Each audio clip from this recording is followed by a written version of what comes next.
But there are still key questions in relation to the rule of law in the north of Ireland. So June is also the anniversary of the death of Noah Donohoe, for example. 3 years ago, Noah Donohoe, a 14-year-old boy, was found dead in a storm drain in Belfast. The PSNI called off the search for Noah Donohoe within 24 hours of the boy going missing.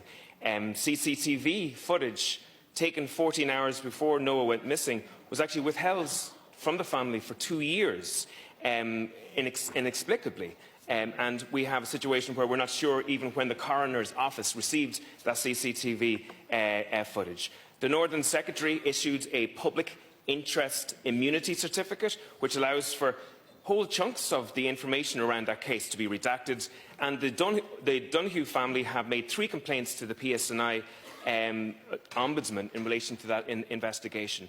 Now, I would say, as a co-guarantor of the Good Friday Agreement and as a supporter of the rule of law, I think the Irish Government have a role to play in making sure that the family of Noah Donohoe have justice, that at least the process of justice is delivered properly and by the rule of law, and that there are major questions of whether or not the British Government are delivering justice and truth and fairness in their investigations into the death of Noah Donohoe. And I'd ask you to make representations to the British Government to make sure that that's actually happening. Please.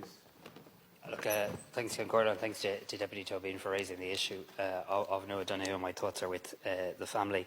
I'm reluctant to talk too much about any one individual case, and I am conscious of the processes, the independence of the PSNI from political interference, as you'd expect, just like on Garda Síochána here in this jurisdiction. But of course, I'm always happy to and eager to hear from families and hear from people who have concerns in relation to any matter in relation to how a state institution, or in our role as co-guarantor of the Good Friday Agreement, in relation to how they've been treated. But I don't want to cut across any specific process. But other than to say this, that we as a government will continue to speak up for human rights, for a victim-centred approach to legacy, absolutely for the support of the rule of law.